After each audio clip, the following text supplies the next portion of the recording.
السلام علیکم، آپ دیکھ رہے ہیں انفو سیریز۔ دوستو، جاپان مشرقی ایشیا میں واقع ایک خوشحال اور ترقی یافتہ ملک ہے۔ چائنا اور امریکہ کے بعد جاپان کو دنیا کی تیسری بڑی اکانومی مانا جاتا ہے۔ یہ تقریباً 6,500 سے زائد جزائر پر مشتمل ہے، جس کی کل آبادی 12.5 کروڑ کے لگ بھگ ہے۔ ٹوکیو جاپان کا دارالحکومت ہونے کے ساتھ ساتھ اس کا سب سے بڑا شہر بھی ہے۔ دوسری جنگ عظیم کے بعد جاپان نے جس طرح ترقی کی اور اپنے مہذب ہونے کا ثبوت دیا، وہ پوری دنیا میں اپنی مثال آپ ہے۔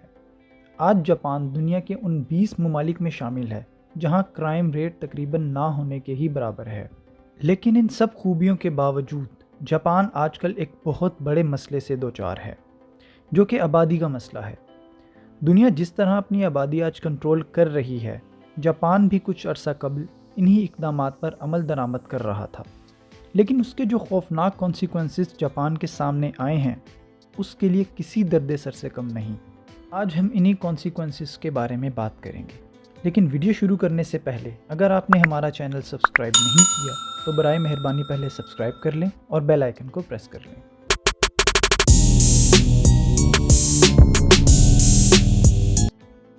دوستو، جاپان دنیا کا واحد ملک ہے جہاں اڈلٹ ڈائپر بیبی ڈائپر سے زیادہ فروخت ہوتے ہیں، اور یہی اس کا سب سے بڑا مسئلہ ہے۔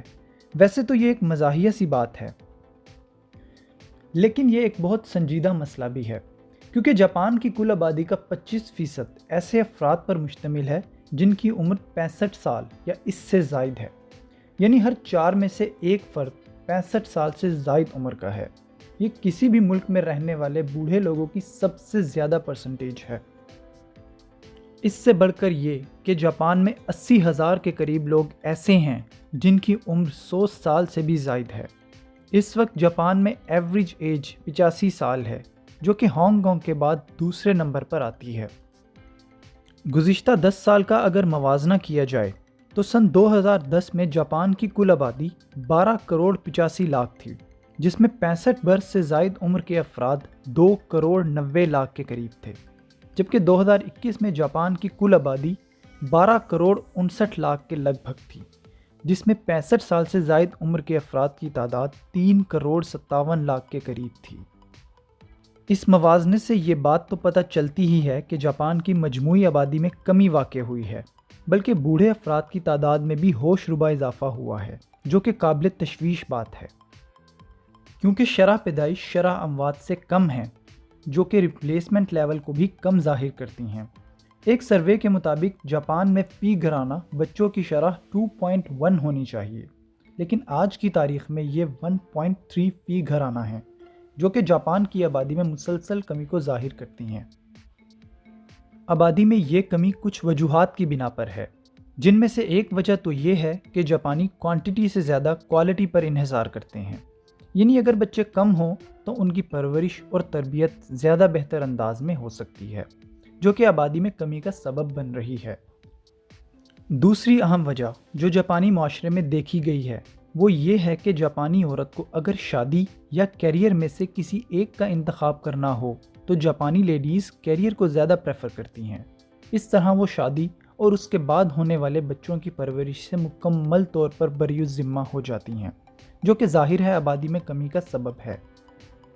تیسری اہم وجہ جو کہ آبادی میں کمی کا باعث بن رہی ہے وہ یہ ہے کہ جاپان میں زیادہ تر نوجوان مستقل ملازمت کے بجائے کانٹریکٹ کی ملازمت کرتے ہیں، جس کی وجہ سے ذرائع آمدن مسلسل تبدیل ہوتے رہتے ہیں۔ اسی تبدیلی کے خدشے کے پیش نظر جاپانی نوجوان شادی جیسی ذمہ داری سے کتراتے ہیں۔ جاپان چونکہ ایک ترقی یافتہ ملک ہے تو یہاں رہنے والے لوگ دیہاتوں کے بجائے شہروں میں رہنے کو ترجیح دیتے ہیں۔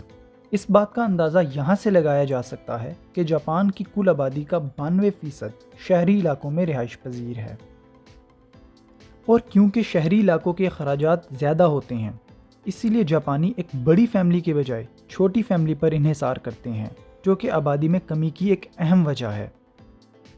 آبادی میں آتی ہوئی یہ کمی ورک فورس میں بھی کمی کا باعث ہے۔